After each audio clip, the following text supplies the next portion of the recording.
Today I'm going to have the advantage to show you guys a little Kia Picanto. We're going to do an engine rebuild on this one. This is just the vague intro. Store the whole engine.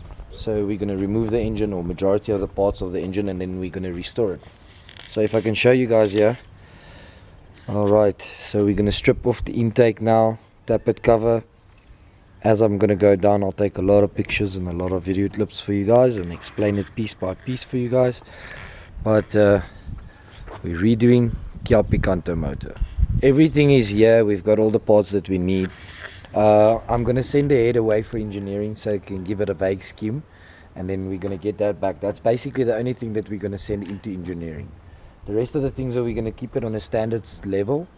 Pistons and rings and the mains and big ends and those things we're going to keep on a standard level. So yeah.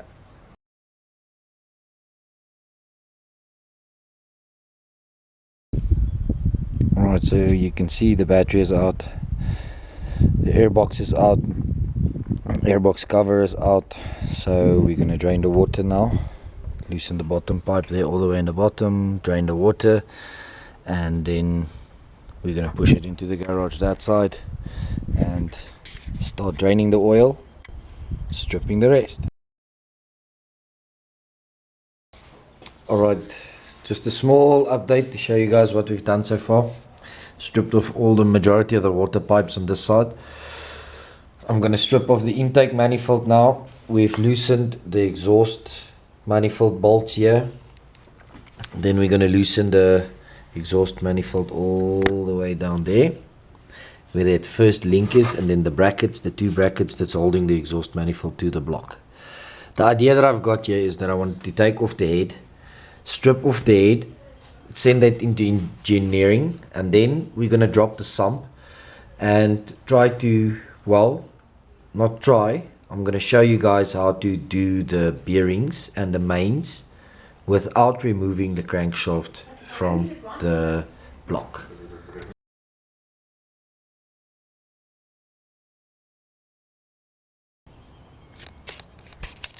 Good morning, viewers. We're drinking a bit of coffee here this morning. The seasons are changing on this side of the world, South Africa. We're going into May now, and it's getting a bit colder earlier this year. So yesterday when I spoke to you guys, we were stripping everything down, and I did explain that how I'm going to try to do the bearings from the bottom without removing the crankshaft. So today I'm going to have the advantage to show you guys how we're going to do that. So what we're going to do is we're going to wash everything thoroughly. We're going to clean everything nicely, petrol and some engine cleaner, and make sure everything is very nice and clean so that we can get all the dust and corrosion and all the oil packing ons and all of that we can get removed properly. So after we've washed the engine, taking you guys through that process, I'll be taking you guys through step by step how we're going to do the mains and the big ends from the bottom without removing the crankshaft from the block. So we're not removing the block from the body at the moment. We wanted to at a stage. I thought I was going to do that, but I decided not to do that. So yeah, the head is sent into the engineering early this morning. All the rest of the parts is getting delivered to us today. Everything is going on schedule. It's going very nicely. This is a 3-day rebuild. I think I can bargain on saying it's going to be a 3-day rebuild. So tomorrow this car should be done and driving. So deadline is tomorrow. Alright, then I'm just quickly going to show you guys what we've done so far. Just walk you through a little bit of what's happening inside. So there's the intake manifold. Right, that needs to get washed and cleaned. We're getting a new head gasket for it. The sleeves and the barrels don't look bad at all. They really don't look bad. Just gonna wash everything nice and clean. Make sure all of this corrosion here is off. Right, the reason majority of the time the mechanics don't actually remove the whole intake system, the reason I remove everything is because there's a gully pipe here in the back.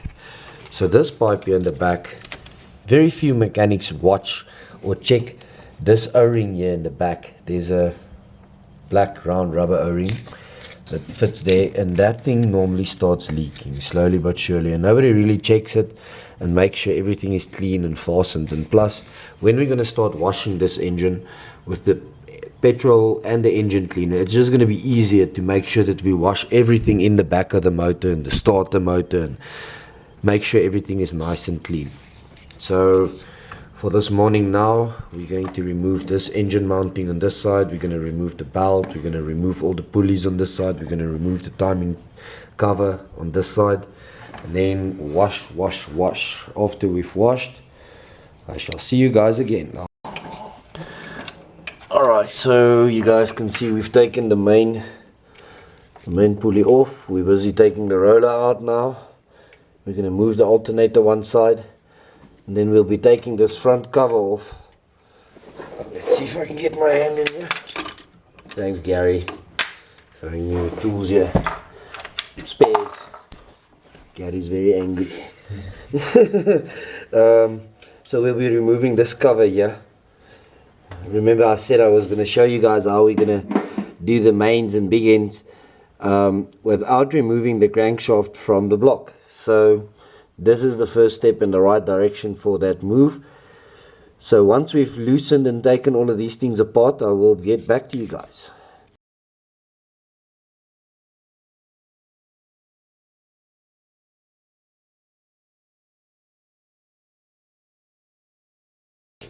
Right, I told you guys I'm going to talk to you a lot during the washing process.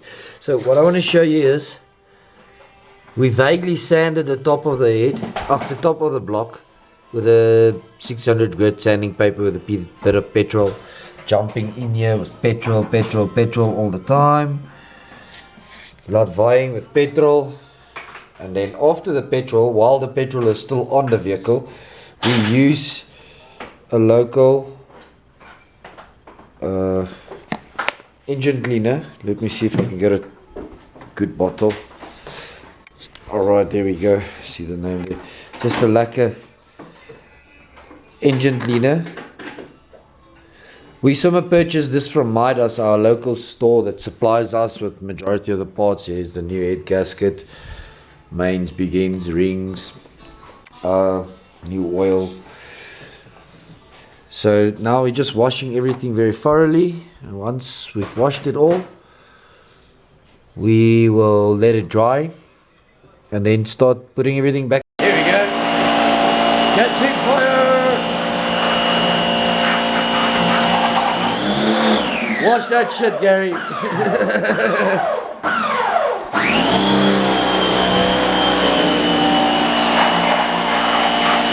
So then once he's done there, we're going to tackle these couple of things right here. Like I always say, and you know, me and Gary just actually had a conversation about it, is to say that people don't always explain thoroughly on the cleaning process of things. Cleaning these parts is very important. Cleaning them correctly is very important, you know, especially between the head and the block. When we rebuild the motors, we intend to send the head away for engineering, and they give it a vague scheme, but nobody really thoroughly explains how to clean the block.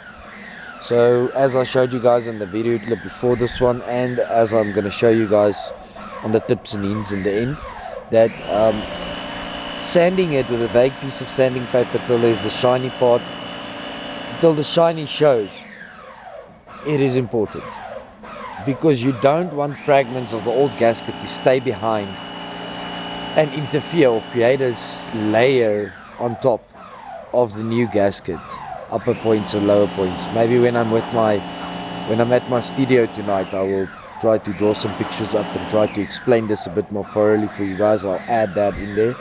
So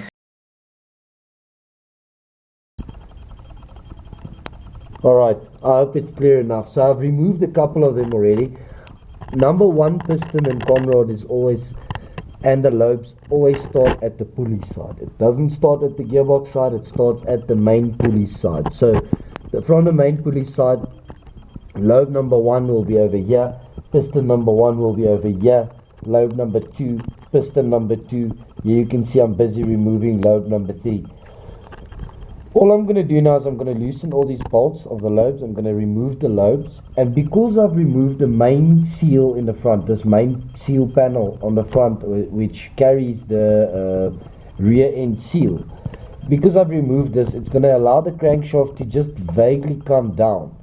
Once this has happened, we will be able to slide the old bearings out from underneath the crankshaft. We'll do them one by one. We'll take the new bearing, or sometimes I take the old bearing that comes out of the lobe side, and I'll use that to push out the old bearing over here, and even to install the new bearing back into place. We're going to do these things step by step, and I'll be trying to guide you guys and show you, give you some more tips and hints as we do them. I just would like to show you how I normally remove these lobes. So I basically went and loosened all of them.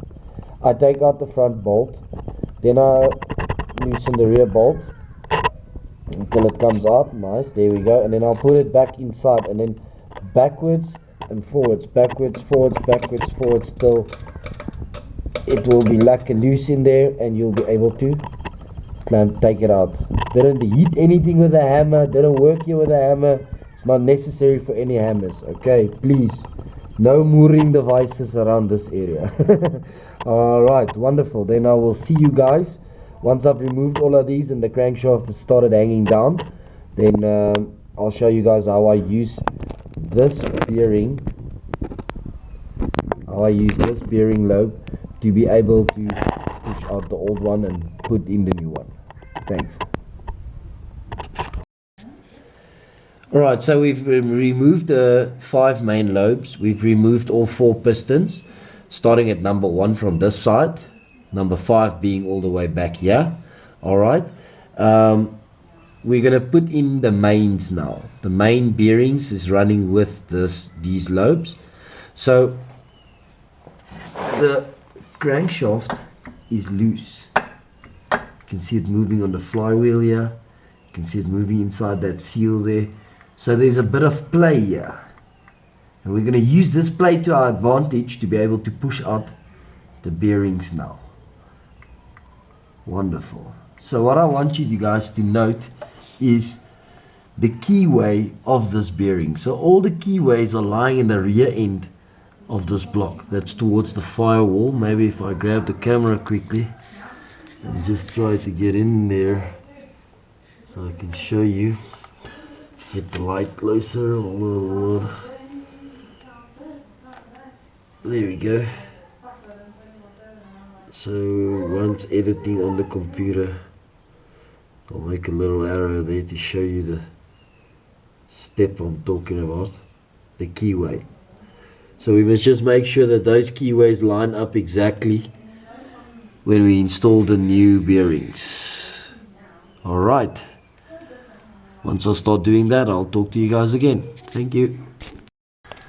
Alright, I'm not too sure how clear this is going to be for you guys, but okay. Am I? don't know.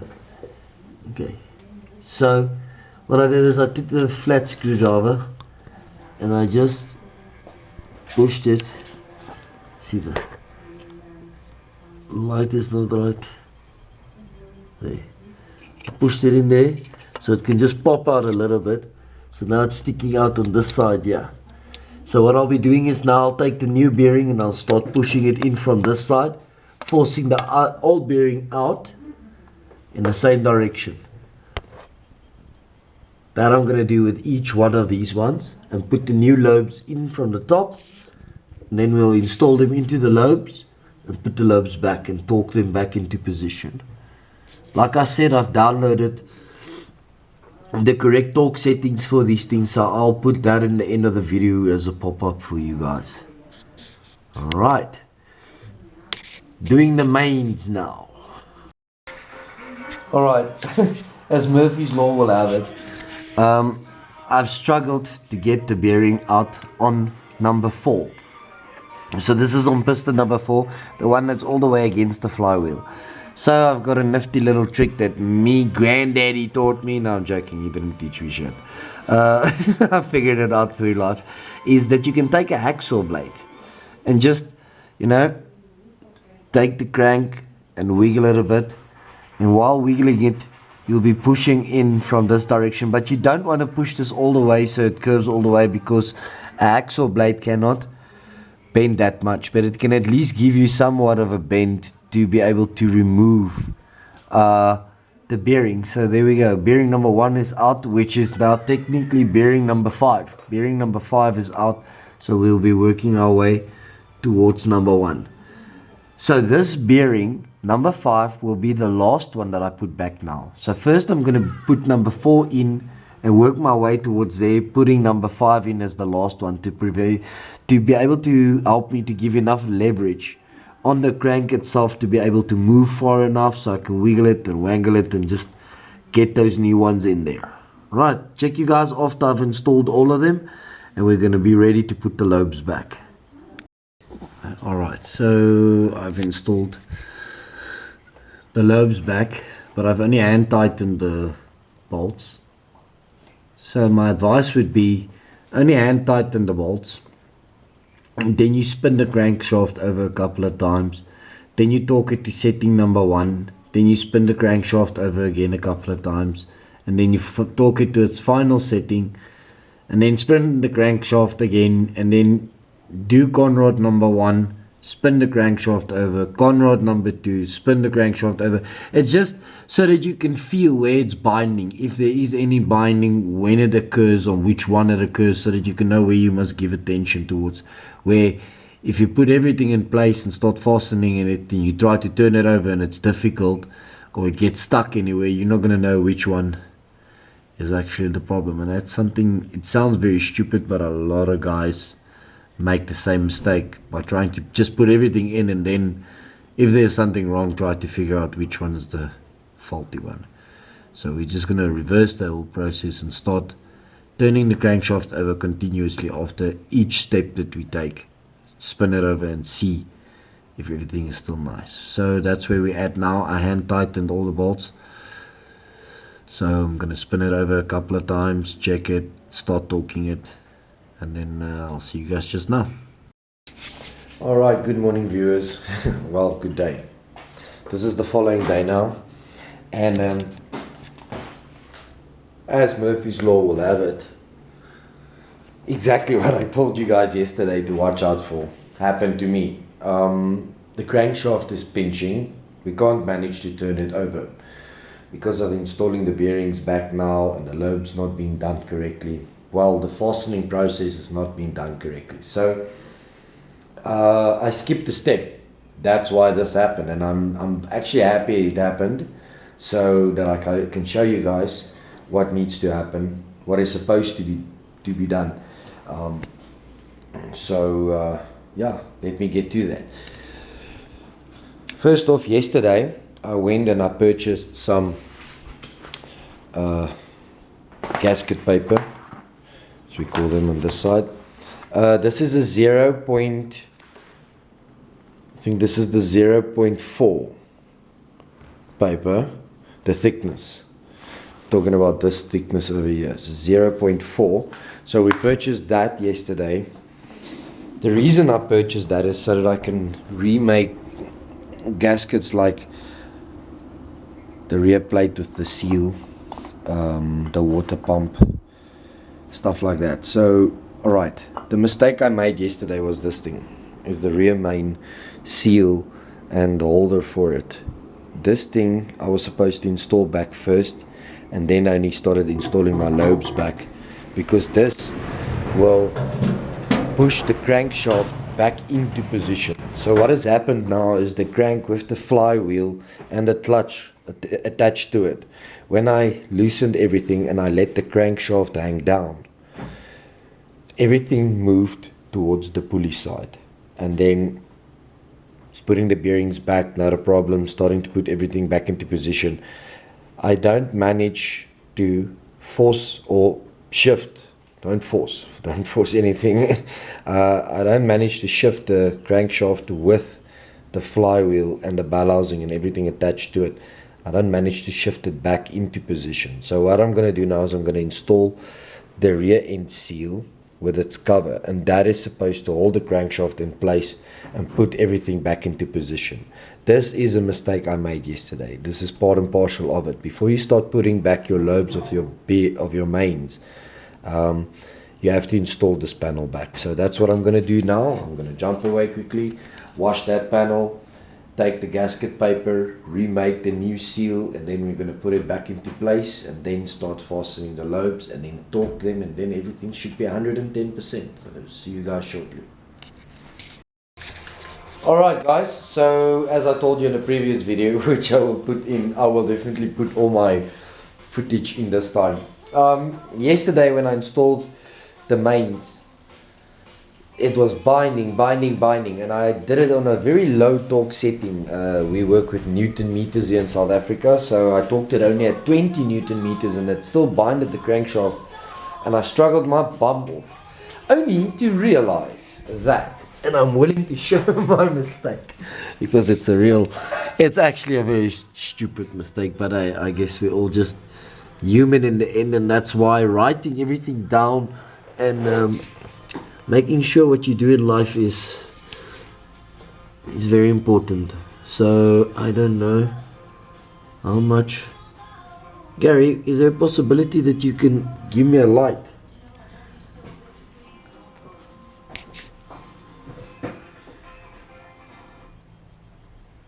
Just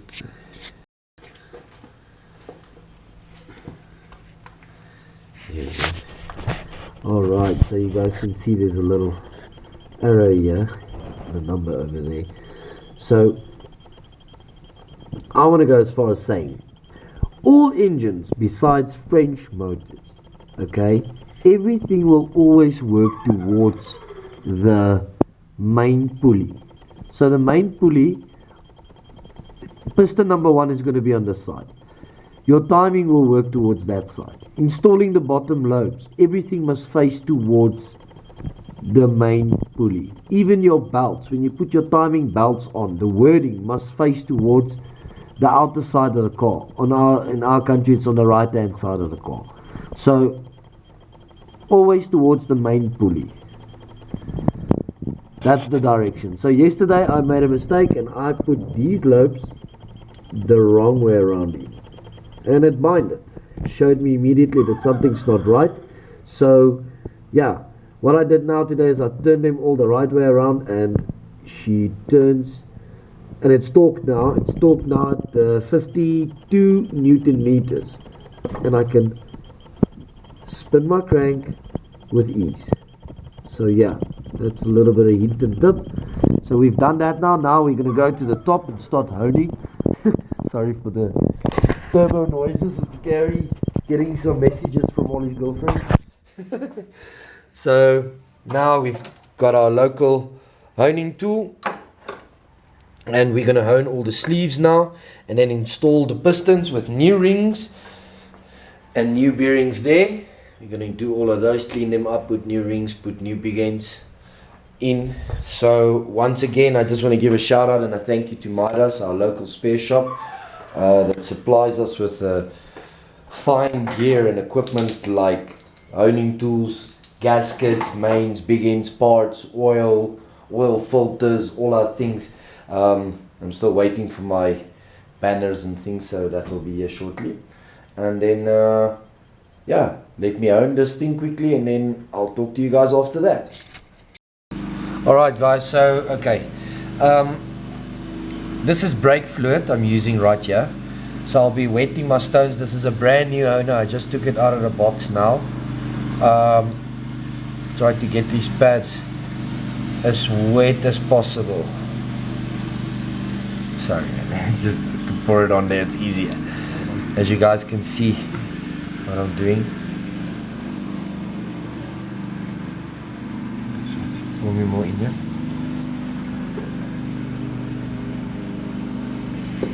I'll be angry, man. This guy's throwing me in with brake fluid.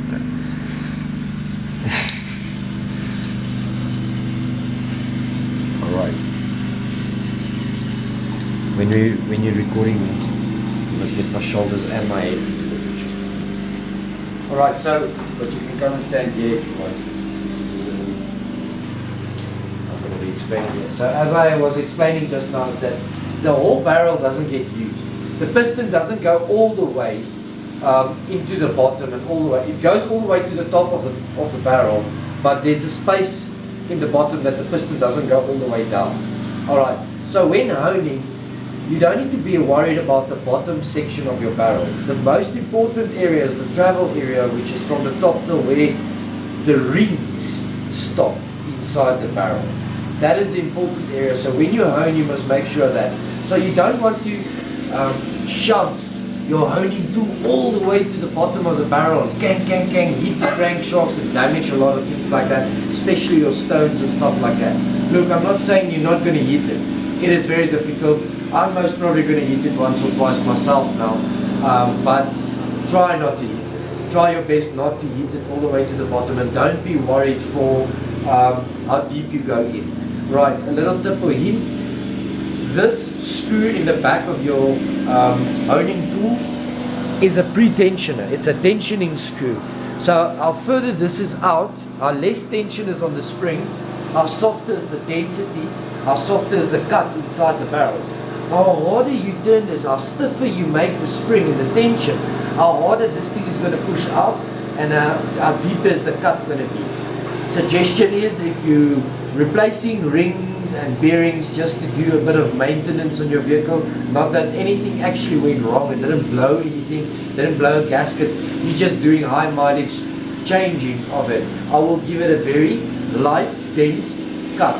But if something broke, a ring broke, a head gasket broke, something broke inside of the motor, actually came to a standstill because of that, I will give it a hard, firm setting for a deep cut. So yeah, alright, I'll see you guys just now. I'm going to own one or two of them. Now, alright, so putting the tensioner tool under load, making sure your stones are all lined in there perfectly nice. Pour a little bit of brake fluid in there. I'll explain shortly why I use brake fluid. Pour more. No, stop really. I was recording but not now. I'll cut it out. Pour more to the sidewall. Yes, there on the sidewall. That's it. So you can basically, so you're pouring right there. Okay. Alright. I'm guiding him, and I'm also telling you guys, I'm showing you guys. So the reason why we're using brake fluid is the job, the purpose for, okay, that's lacquer, there you go, just stop. That's lacquer. The reason we're using brake fluid and not oil, you see there it hit now. So I want you guys to take note. I didn't fasten the chuck of the drill to such a proportion where if it got stuck like that it's still hitting in there now. The thing gripped and the drill is spinning. You understand? So it's like it's not damaging it. Alright, sorry. I had a bit of a technical difficulty there. But a little bit. See where it sort of starts loosening up. So okay, you don't want to do this too long.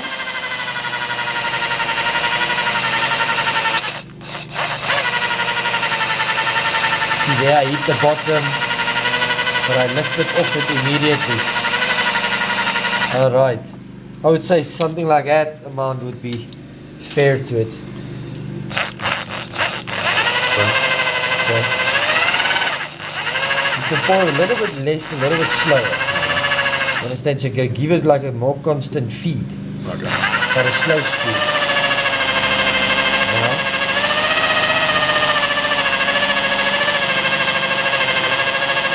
Go a little bit.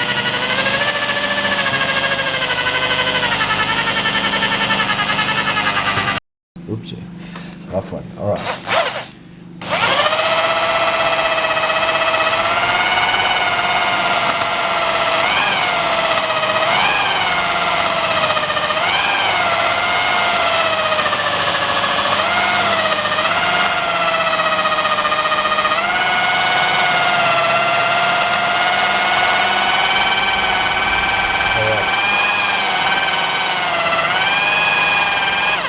Right, so because these barrels didn't get any damage. Like I said, we didn't strip this engine because the rings collapsed or anything like that. It started smoking a little bit. That means the compression rings, the compression on the oil rings started fading. And even a little bit later when we do the pistons, I'll explain all of that to you guys a bit better, having the piston in my hand.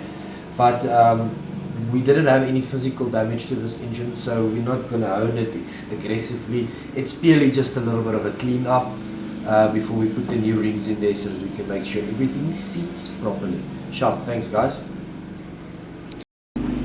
Alright, so we have washed the car again. Yes, everything is soaking wet, but getting clean, awesome clean, beautiful clean, wonderful. Okay, so what we're going to do now is we're going to take the pistons one by one and we're going to wash them thoroughly. Take off all these old rings, clean them up nicely, clean everything there. Looks like it was seeping bad, you check there. Now you can see how the oil was seeping past. So as I explained, we didn't strip this engine because anything broke. We actually stripped this engine because these rings collapsed. The oil ring in the bottom collapsed, to be fairly honest. The heat ring, the heat ring and the pressure ring didn't collapse. The car still started up, it was still running perfectly fine. You couldn't note that there was anything wrong. It's because only the oil ring collapsed. Now normally the oil ring collapses because the engine has gotten warm, well, excessively warm, maybe once or twice or 3 times in its lifetime. So even though you change oil in between that, service the vehicle, it's still, the components still keep that heat, the scarring of the heat that took place. And this is it, the oil actually burns, and then there's particles of the oil that packs onto your moving components, and that's the end result. It grips the rings and then it collapses completely. So there we go, we're going to start washing that one. So immediately into the petrol there, and we're going to wash all of them, put new rings. I'm going to take photos as we go. See you guys soon. Alright, I just want to say once again thank you to our local spare shop Midas that is supplying us with the parts. Pretty accurate and nice work of them. They supplied us with the rings. So if you open the ring packet, you'll see that you get your 3 set flex rings for the oil. You get your top rings, and you get your second pressure ring. Alright, once I start installing them onto the piston, which is getting cleaned over there, once I install them onto the piston, I'll show you guys at least one of them, how I install them, and then quickly run through the rest and do them. Alright, so we've cleaned the pistons now. I'd just like to take the opportunity to try to show you guys. You must not forget to clean inside these grooves very thoroughly. Nice and clean. There we go. Very nice and clean in there. They were pitch black inside there. Cleaned all of them up nicely. So now we're ready to install the new rings and then throw them back inside the engine. Alright, so we normally just take some of these paper towels, and then after honing and washing the brake fluid off that we used to cut the barrels, we just thoroughly wipe them inside with the paper towels, all of them, nice and clean, get all the dust and dirt particles out there. So we're going to take clean oil and take another piece of the paper towels and soak it in the oil, and then just lubricate all the barrels up, because when we've honed the barrels, they're exposed now. They're raw metal and they're very exposed to pitting and rusting and all sorts of funny things that we don't really want to happen to them right now. So I'm going to oil them up, and then I'll talk to you guys after that. Okay, so now we're applying clean oil with a clean paper towel.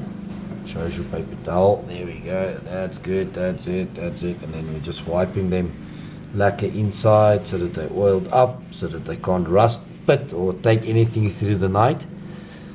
You can do the next one. Wonderful, wonderful. That's it, some oil. Very good. They are 110% ready for installation now. Now they can receive pistons and create some combustion, and then create horsepowers that creates movement. Wonderful. See you guys at the next step. Alright, so this is the other heat ring. First you put the spring in. So I want you to know, I want to show you something a bit closer here. If you look very closely, tell me if the focus is lacquer. Alright, I want you to look closely. There's a ridge in the back here. Alright, this ring is supposed to go lie within that ridge there, like that, when you have it on the piston. Mustn't be above it, mustn't be over it. It must lie in the front there. There's like a little track there, position for it all around it. Alright, so after we put the spring in, we put the lower compression in. This is oil compression. So you can see I'm sliding it in immediately into the bottom space underneath the spring. Right, that's number one in. Take another one.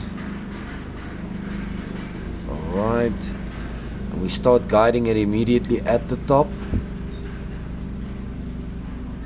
And there we go. Making sure it's not bending too much, but it can handle a bit. Perfect. Oh, that is so beautiful. Look at that. And you can see if I push the ring at the bottom, if I push it all the way flush with the piston, that it's actually sticking out a little bit at the top here. So if I'm going to push this flush this side, it's going to stick out a little bit on this side. That means it's going to be bigger than the barrel. That means it's going to seat properly, and that means it's going to seal off properly. Alright, so that is the oil ring. So we're going to do ring number 2 now. On ring number 2, all these rings always has writing on them. Alright, so you check both sides of the ring, and the writing must always face up. Doesn't matter whether it's numbers, there will always be something written on it. The name must always face up. So if you look carefully, you'll see that this ring has got an edge. Don't know if you can see that lacquer on the camera. Not so nice. Eh? Just go out and then come back in again. Not. Oh yeah, the focus on the nose. Alright. Oh, yeah, That edge that you're seeing over here must face downwards. Always. So the writing is upwards and the edge is facing downwards. Cut. Alright, so let's put the ring on. Remember, like I said, the wording must face up. You're going to put it with its first tip in the groove there. And then you're going to slowly work your way. So there it's in already. It's on its way in now. It's on its way in. Don't let it get stuck in the top groove. That is beautiful. Number 1. Alright. So the top ring, same story. There will always be writing on this ring. Same story. The writing must always face upwards. Alright, there's no special advice or tips that I want to give regarding the edges of this ring. This ring is basically the same both ways, but the wording must always face up. That is the most important part. So let's install this one for you guys. Once again, put the tip in. That's wonderful. And Bob's your uncle. There we go. So when I'm ready to install the rings back into the car, I will show you guys how to align the rings so that they don't seep past and that they keep their compression. Sure. Alright viewers, yesterday we installed the rings. Today I'm going to fit the big ends and we're going to install the pistons right back into their place over here, and then finish off by putting the sump on and the head gasket and the head and all the other tidbits around the engine. Lovely. Alright, so we're going to do the pistons. Come closer. We're going to do the big ends now. So this is still the old big ends. Here's the new ones on this side here. We're going to install them in now. So what I normally do is I slide it to the side, take the bearing, the new one. Remember, the gap, the keyway is the important part here. Not dropping the things. Alright.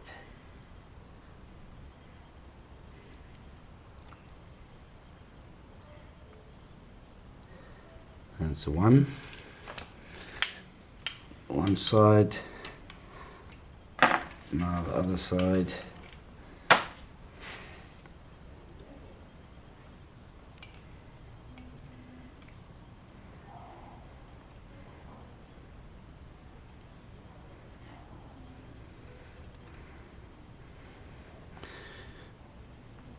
So what I'm going to do now is I'm going to soak them in oil and then line up my rings.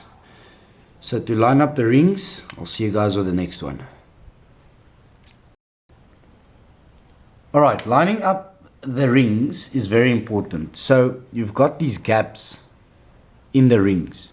So if all these gaps are lying across each other, the combustion, the pressure, the oil, everything is just going to seep past, or it's going to run through the channel, and then none of this is going to work.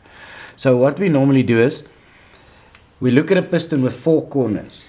So here's one corner, there's a corner, there's a corner, and there's a corner.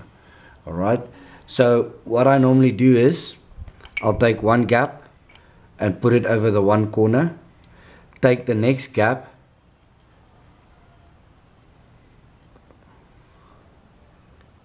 like that.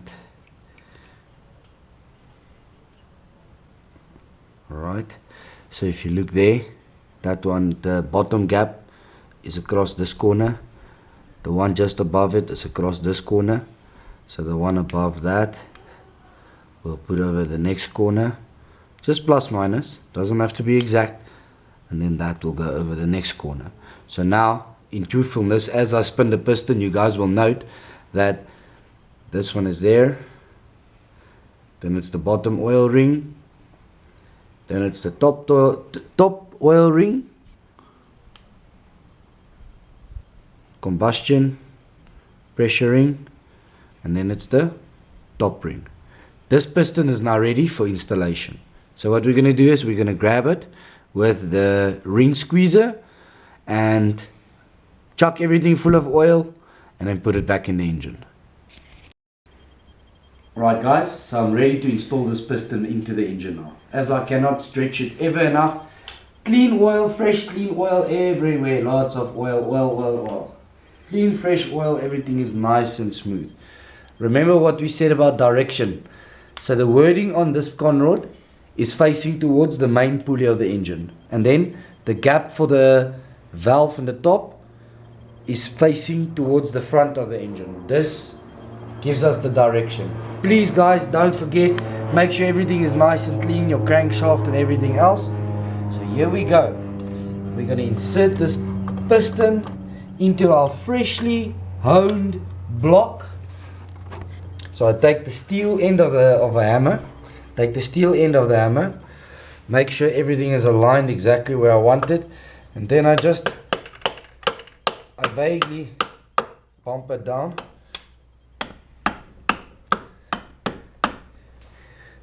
Getting nice and stuck there, that's good. Means everything's going in tight. So okay, right.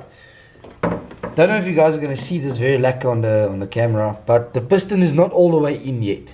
So what I want to go make sure is at the bottom if the con rod is lining up with the crankshaft before I just bang it into place.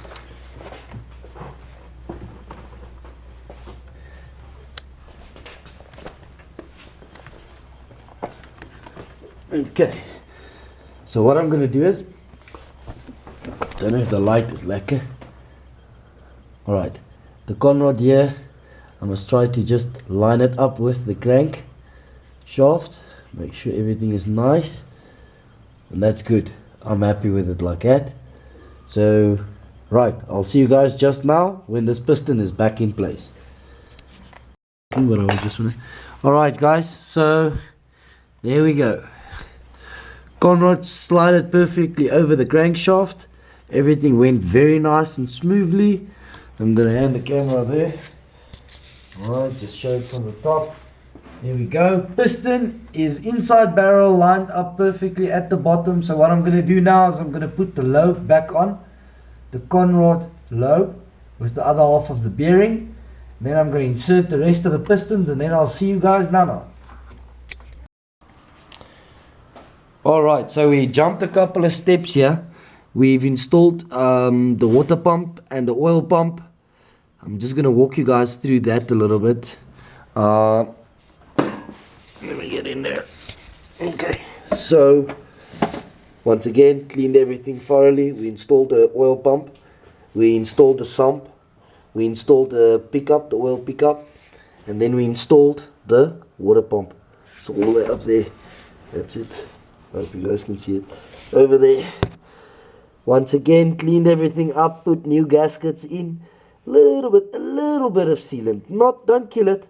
Don't wash it in the sealant. Just put a little bit on there to make sure that everything gets sticky nice. So we wiped the top of the block. We're going to put the head gasket down. We're going to put the head down. Do the timing. Set the timing. Once the timing is set, then we're going to install the mounting, the engine mounting. Alright, see you guys now. Alright, so we're ready to put the head gasket down. Brand new head gasket. This is a Victor Rhines head gasket that has been supplied to us by Midas, Zambezi Drive, Pretoria. It's our local spare shop. They supply me with all my parts and equipment, and I must say they deliver quite a good service. I want to give a shout out to them and thank you. So we're going to put the head gasket down now.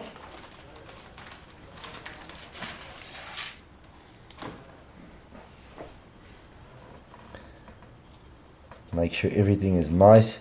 What you need to watch out for is check that all the pockets is open that needs to be open. All the dowel pins are exactly where they're supposed to go through. Nothing went struggling. There was no difficulty or force to put the head gasket down. It actually went down very smoothly. So now I'm going to grab the head. Alright.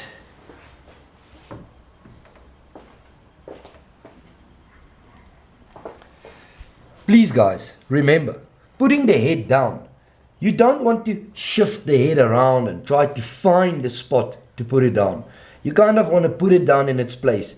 Otherwise, you're going to stuff up all the engineering work and scratch this nice and smooth surface. Right, lovely.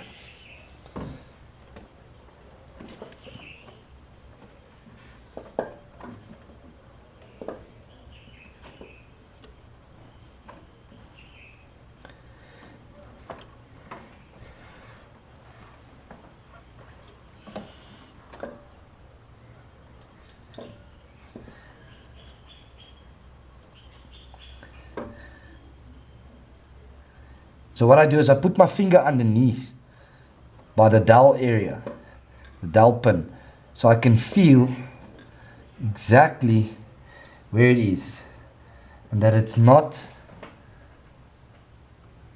damaging the head.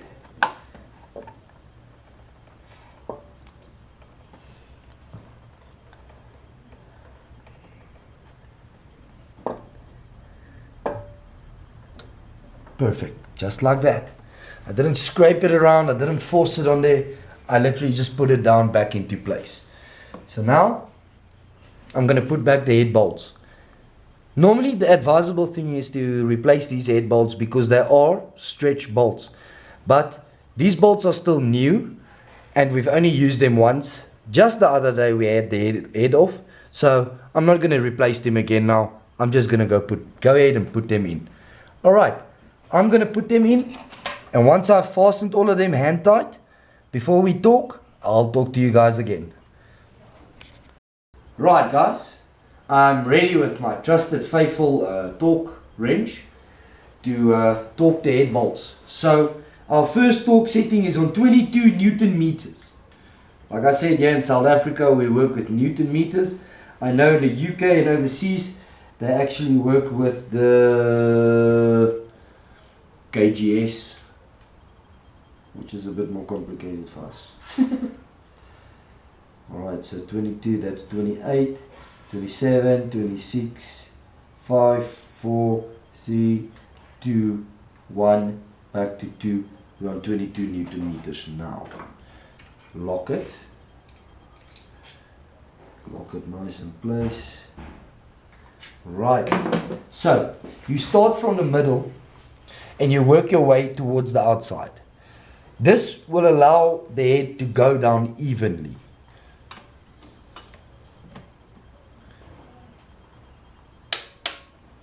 So we only hand tightened all these bolts.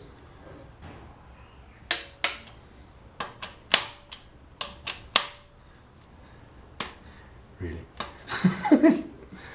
Doesn't want to let go of my tools.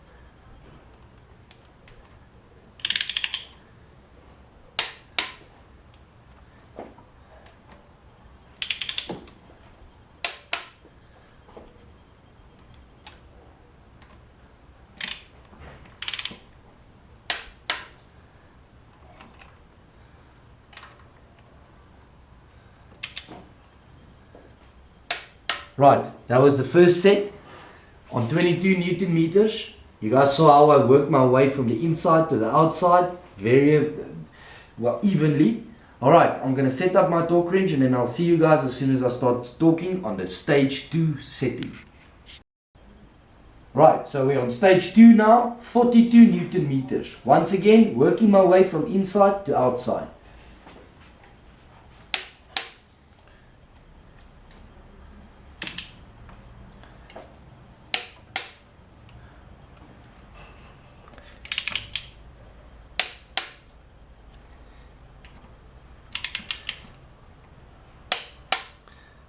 Just would like to take the opportunity to once again thank Midas, our local spare shop, supplying us with wonderful parts, always the right parts, easy to find, giving us a very good professional service. And please, I want to invite anybody watching my channels and think that they've got tips and hints for me, please feel free to do some commentary in the boxes below so that I can read it whenever I'm not working on cars, which is always. Right, I shall see you guys on step number 3, which is the last step. Right, so we're on stage 3 now, 62 Newton meters, and this is the last step. Once again, working from the inside out.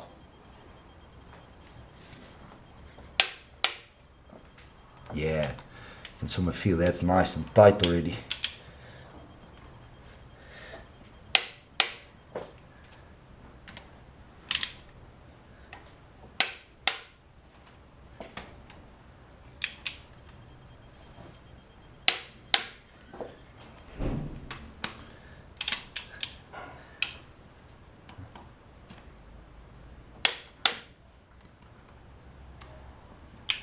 Always make sure your bit is thoroughly into the screw or the bolt or whatever you're working with. Make sure your tool is always fitted exactly.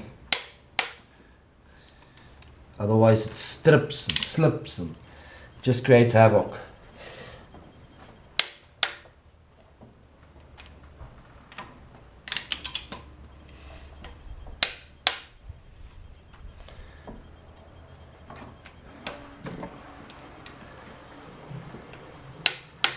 Right, so now we're going to do the timing belts. We're going to do the timing marks of the crankshaft and camshaft.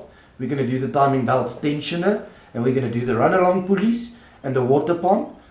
And I think the power steering is running on the outside belt. So I'll see you guys as soon as I'm ready to show you the timing marks and to install the belt.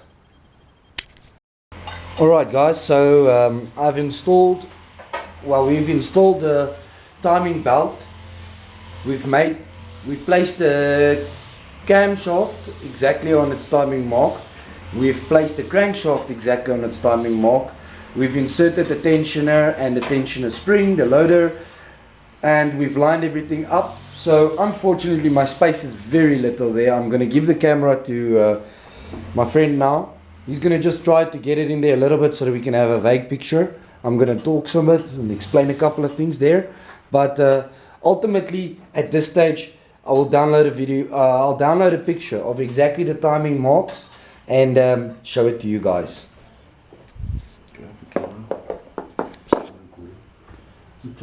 Try to see the top here if you can. Okay, so there's the mark. The one mark is over here, and the other mark is all the way on top here. Yeah, that will be okay. Tensioners in. The marks are all the way on their places. Don't forget the sensor. Sensor is very important, otherwise you're going to crank it forever.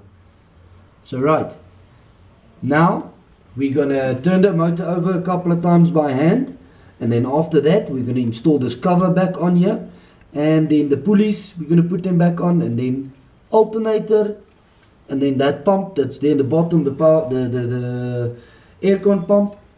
And then we're nearly finished. Intake, exhaust, and then we're nearly finished. So I'll see you guys on the next step. Alright guys, so just a small recap of all we've done today. We're going to call it a day for today. Finish the rest up tomorrow, since I have to travel. Not that that's got anything to do with you guys. Alright, so we've done the water flange on this side. We've done the alternator. We've done the aircon pump on this side. We've done the timing belt. We've done the engine mounting over here. We have done the water pump. We've done the engine covers. Let me get down this side. Show you guys. Right, so we've done the main cover here. We can actually take these bricks out, let the engine hang completely by itself. We've gotten majority of the main things fastened all along the front end of the motor. Tomorrow morning it's just going to be the main pulley, and then the belts running the alternator, the aircon pump, the water pump, and the power steering pump.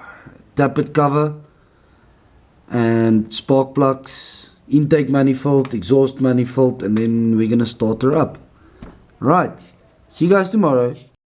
Alright, this is the intake manifold that we installed now. So a little tip or a hint on a Kia Picanto like this one. If you take the brake slave or brake bottle, the brake fluid bottle, if you loosen it there in the back, as you can see now, you'll manage to put in the intake manifold much easier. Actually take this bottle and just shift it to the side this way, and then put in the intake manifold, and then put everything back into place. So right, I'll talk to you guys after we've done the intake manifold and we've done the exhaust manifold. Alright viewers, so we've done it all now. We've installed the intake filters, connected up all the sensors and wires, we've connected up all the pipes, all the wiring. We're going to start the now and then just let the motor run a little bit, let everything warm up. We've put antifreeze in the system already, brand new oil. So I will talk to you guys now with the startup. Alright, so we're going to swing it and start it up now.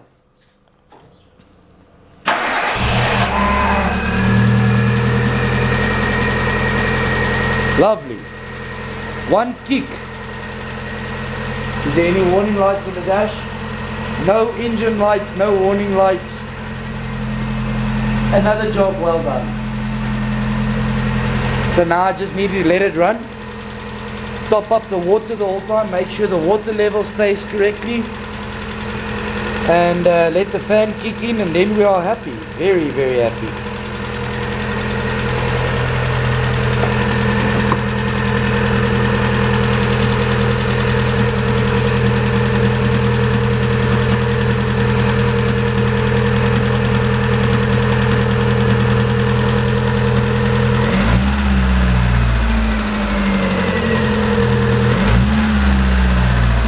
So smooth.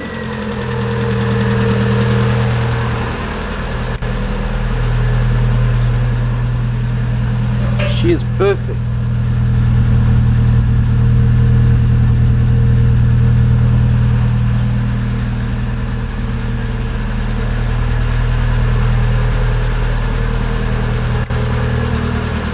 Bravo. Alright guys, so another build done perfectly. Once again, I want to give a big shout out to Midas supplying us with the correct parts and quality service. And please like and subscribe to my channel. I think it's going to be somewhere down there. And then hints and tips, please guys, leave comments please so that I can know what I can better and what can I do differently. Thank you very much for your time and your support. And then I'll see you guys on the next build. Hi guys, no, we're not on our way to rob a bank. With the corona being around these days, a person need to wear masks and be safe. So what we're going to do now is we're going to test drive the car, make sure everything is 110%, and then come right back and then start with the next one. So we're just going to walk you guys through. As you can see, the revs nice and low, just under 1000 RPM. There's no warning lights up on the dash. Wonderful. There's no smoke. Won't be able to show you guys now. Maybe through the window. No smoke whatsoever. The car was smoking excessively. The car was smoking very, very excessively before we started this job. So originally, the gentleman that owns the vehicle changed the valve stem seals, and then after the valve stem seals, the car was still smoking a lot. So I suggested to him that we do the rings as well. So that's what we did now. We did the rings, the mains, the big ends, as you guys saw in the clip. So yeah, everything feels fine, feels 100%. Another job well done. Thanks.